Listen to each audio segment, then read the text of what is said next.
दोस्तों आज बाजार में त्राहिम त्राहिम मचा हुआ है। बहुत ही ज़बरदस्त गिरावट हो रही है बाजार में। वैसे तो आज देखें तो बाजार की शुरुआत ही भारी गिरावट के साथ हुई थी। बीच में कुछ बाजार संभला, लेकिन उसके बाद दोपहर के बाद देखें तो तूफ़ानी गिरावट शुरू हो गई है। इसके पीछे 4 बड़े रीज़न हैं, जिसको हम एक एक करके डिस्कस करेंगे। क्या इस समय बाजार में सारा का सारा प्रॉफिट बुक करके निकल जाए, या फिर एक डिप में खरीदारी का मौका निकल के आ रहा है, उसको समझेंगे। यहाँ पे मार्केट एक्सपर्ट प्रकाश दीवान ने बाजार को लेकर बड़ी चेतावनी दी है। क्या है उनका कहना, उसको समझने की कोशिश करेंगे। और यहाँ पे कुछ ग्लोबल ब्रोकेज हाउस ने कुछ स्टॉक के ऊपर अपनी राय रखी है। इस गिरावट का फ़ायदा उठा के इन स्टॉक में दाव लगाना चाहिए, उसको समझने की कोशिश करेंगे। आगे की क्या रणनीति है उसको भी समझेंगे इस वीडियो के माध्यम से। लेकिन फ्रेंड्स, उससे पहले अगर आप पहली बार हमारे चैनल पे आए तो चैनल को सब्सक्राइब कर दीजिए, एक बेल आइकॉन दबा दीजिए, ताकि जब भी नया वीडियो बने पहला नोटिफिकेशन आपको मिले। वीडियो पसंद आए तो लाइक से जरूर कीजिए। चलो फ्रेंड्स, वीडियो स्टार्ट करते हैं। मैं हूँ आपका दोस्त SP दवे और हमारे अपने चैनल ऑनलाइन कमाई में आपका बहुत बहुत स्वागत है। तो अभी लगभग 2 बजे के आसपास का टाइम है। BSE सेंसेक्स इस समय 82,497 के स्तर पर है, जहाँ पे 1,768 पॉइंट की भारी भरकम गिरावट हुई है, यानी 2.10% गिर चुका है BSE सेंसेक्स। वैसे आप देख सकते हो कि शुरुआत जो आज हुई थी वो भी गिरावट के साथ, लगभग 1200 पॉइंट की गिरावट के साथ हुई। बाजार फिर कुछ रिकवर हुआ, और आप देख सकते हो कि दिन में अगर आप देखें तो रिकवरी काफ़ी अच्छी हुई, लेकिन वो रिकवरी रह नहीं पाई। गिरावट काफ़ी बड़ी हुई और फाइनली देखें तो बाजार फिर से 82,000 का स्तर इसने आज दिखाई दिया है।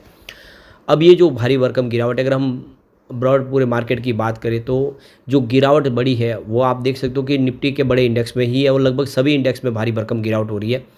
तो देखो कि निफ्टी 50 में 2.10% की गिरावट है, तो निफ्टी नेक्स्ट 50 में भी 2.62% की गिरावट है, और निफ्टी के सभी इंडेक्स में आज 2% के ऊपर की गिरावट है।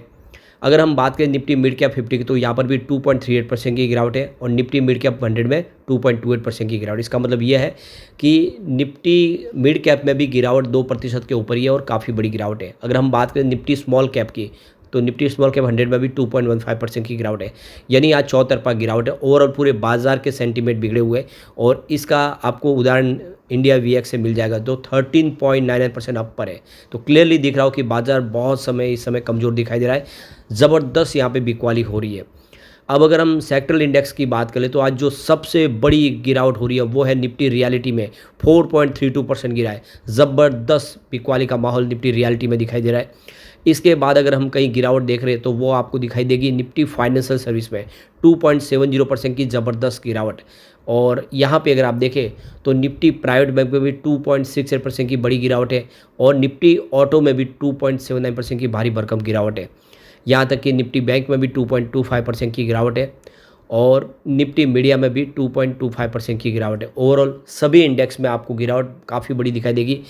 कुछ अगर राहत है थोड़ी बहुत, अगर वो निफ्टी मेटल में, जहाँ पे मात्र 0.61% के आसपास की गिरावट है। निफ्टी मेटल थोड़ा ठीक लग रहा है, और फार्मा जहाँ पे 0.70% की गिरावट है। बाकी ओवरऑल सभी इंडेक्स में गिरावट बहुत ज़्यादा है, और देख सकते हो कि इस बिकवाली में जो सबसे बड़ा जो असर है, जो बाजार भरी भरकम गिरा, तो उसमें HDFC bank, Reliance industries, ICICI bank और L&T का सबसे बड़ा दबाव है, जिसकी वजह से बाजार पूरी तरह से गिर गया। तो ये देख सकते हो कि लगातार गिरावट का दौर जारी है, और निवेशकों के लगभग 7 लाख करोड़ से ऊपर आज पैसे डूब चुके हैं। तो इस गिरावट के पीछे 4 बड़े रीजन हैं, जिनको हम एक एक करके एक बार डिस्कस कर लेते हैं। तो शेयर बाजार में गिरावट के पीछे जो मुख्य वजह है वो मिडिल ईस्ट में बढ़ता हुआ तनाव। इजराइल ने लेबनान में ज़मीनी कार्रवाई शुरू कर दी है, और हवाई हमले भी किए। ईरान ने हिजबुल्लाह नेता हसन नसरल्लाह की मौत के बाद इजराइल पर बैलिस्टिक मिसाइल हमला करके जवाबी कार्रवाई की। इस संघर्ष के बड़े स्तर के युद्ध में बदलने की भी संभावना जताने जाने लगी है। ऐसे में निवेशक अब शेयर बाजार की जगह गोल्ड जैसे कम जोखिम वाले एसेट की ओर मुड़ रहे हैं। खासतौर से विदेशी निवेशक बाजार से पैसा निकाल रहे हैं। फिडेंट एसेट मैनेजमेंट की को फाउंडर और CEO श्री ऐश्वर्या दादीछे ने मनी कंट्रोल से कहा है कि अगर मिडिल ईस्ट में कोई भी बड़ा जवाबी हमला होता है या तनाव बढ़ता है, तो इससे जियोपॉलिटिकल टेंशन और बढ़ जाएगा। इसका असर भारत समेत दुनिया के बहुत सारे बाजारों में पड़ सकता है, लेकिन अभी के लिए मुझे नहीं लगता कि तत्काल चिंता का कारण है। ये गिरावट जो इस समय गिरावट है अस्थायी है, ये देख सकते हो कि ऐश्वर्या दादीज का कहना है। दूसरा जो रीजन है वो है कमज़ोर ग्लोबल संकेत। तो जियोपॉलिटिकल टेंशन के बीच में अगर आप देखें तो दुनिया भर के अधिकतर शेयर बाजार में गिरावट देखी गई है। अमेरिका के तीनों जो प्रमुख इंडेक्स है बुधवार को देर रात उसमें लगभग सपाट बंद हुए। निवेशकों की नज़र अब आ जाने वाले अमेरिकी जो बेरोजगारी के आंकड़े हैं और 4 अक्टूबर को आने वाली गैर कृषि पैरोल रिपोर्ट पर है। इस बीच एशियाई बाजार में हांगकांग का हैंग सेंग इंडेक्स गिरावट के साथ कारोबार कर रहा था। शंघाई का इंडेक्स भी राष्ट्रीय अवकाश के कारण 8 अक्टूबर तक बंद रहेंगे और दक्षिण कोरिया का बाजार आज राष्ट्रीय स्थापना के कारण से बंद है, तो वहाँ से भी कुछ सिग्नल ठीक नहीं दिखाई दे रहे। और तीसरा सबसे बड़ा रीजन है सेबी का सर्कुलर। तो सेबी ने सर्कुलर जारी करके जानकारी दी है कि फ्यूचर एंड ऑप्शन को लेकर बनाए गए नए नियम 20 नवंबर को लागू होंगे। सेबी के सर्कुलर के हिसाब से 1 फरवरी से ऑप्शन बायर से अपफ्रंट प्रीमियम और इंट्राडे पोजीशन लिमिट की निगरानी होगी। इसके साथ में ही सेबी ने डेरिवेटिव्स के लिए मिनिमम ट्रेडिंग अमाउंट 15 लाख रुपए तय कर दिया है। मिनिमम ट्रेडिंग अमाउंट की बात करें तो ये 15 लाख रुपए इसको बढ़ा के किया गया। तो इससे एक बात समझ सकते हो कि रिटेल इन्वेस्टर को बचाने के लिए बड़ा फैसला लिया गया है, क्योंकि देख सकते हो कि F&O में सिर्फ रिटेल इन्वेस्टर फंस रहे थे और पैसा है बड़े फंड हाउस कमा रहे थे। तो ये तो फैसला हित में ही है रिटेल इन्वेस्टर के, क्योंकि जितने ज़्यादा F&O में जाएंगे रिटेल इन्वेस्टर, उनके पास उतना अनुभव नहीं है, उनके पास उतनी न टेक्नोलॉजी है जिसके दम पे वो F&O कर सके और फिर लॉस ही करते हैं। चौथा एक और बड़ा रीजन है, वो है ऊंचा वैल्यूएशन। घरेलू निवेशकों की इस समय कम भागीदारी दिखाई दे रही है। तो भारतीय बाजार में पिछले काफ़ी समय से ऊंचे वैल्यूएशन पर कारोबार कर रहा है। देख सकते हो कि काफ़ी शेयर जो प्रीमियम पे काम कर रहे हैं। लंबे समय तक रैली जारी रहने के चलते हर बड़ी खबर पर निवेशकों की ओर से प्रॉफिट बुकिंग देखने को मिल रही है। इसके अलावा गुरुवार को शुरुआती कारोबार में घरेलू निवेशकों की ओर से कम भागीदारी भी देखने को मिली है। तो ये जो रीजन है, ये प्रॉफिट बुकिंग का मामला है। तो इसके वजह से भी यहाँ पे बाजार में गिरावट की संभावना बनी हुई है। जब तक अभी रिटेल इन्वेस्टर खरीदारी नहीं करेंगे और एफआई बाजार से पैसा निकालेंगे तो बाजार गिर सकता है। हर बार गिरावट जब होती है तो बाजार को संभालने का काम हमारे घरेलू निवेशक करते हैं, लेकिन इस बार उनकी भी बेरुखी है, जिस वजह से बाजार में गिरावट का माहौल बना हुआ। अब ऐसे में मार्केट एक्सपर्ट प्रकाश दीवान की तरफ से कहा गया है कि इस समय बाजार में अगर आप नया पैसा लगाए तो 2 बार आपको सोचने की जरूरत है। कैश को बचा के रखने में ही इस समय समझदारी है, ये प्रकाश दीवान का कहना है। तो प्रकाश दीवान का कहना है कि खराब होती ग्लोबल स्थिति और महंगे वैल्यूएशन के बीच में बाजार में नया पैसा लगाने को आपको 2 बार सोचने की ज़रूरत है। यहाँ बाजार में थोड़ा करेक्शन या कंसोलिडेशन देखने को मिल सकता है। ऐसे में इस समय पूंजी बचा के रखने में और बाकी चीज़ों को नज़रअंदाज करके चलने में ही भलाई है। दूसरी तिमाही के नतीजों पर बात करते हुए प्रकाश दीवान ने कहा है कि अगर नतीजे कमज़ोर रहते तो बाज़ार पर इसकी मार पड़ेगी। बाज़ार में कुछ पॉकेट्स काफ़ी ओवरवैल्यूड है, इसमें पीएसयू कंपनियां भी शामिल है। पीएसयू में अर्निंग्स नहीं बढ़ी है लेकिन ऑर्डर जरूर बढ़े। दूसरी तिमाही में अगर इनके नतीजे कमज़ोर रहते तो दबाव देखने को मिल सकता है और गिरावट हो सकती है। प्रकाश दीवान का मानना है कि दूसरी तिमाही में बैंक, केमिकल, मेटल नतीजे सुधर सकते हैं। ऐसे में इन सेक्टर पर फोकस करने पर नतीजों के मौसम में आपको फ़ायदा मिल सकता है। अगर बाजार में गिरता है तो ये शेयर कम गिरेंगे और साथ में हालत सुधरने पर जल्दी चलना भी शुरू कर देंगे।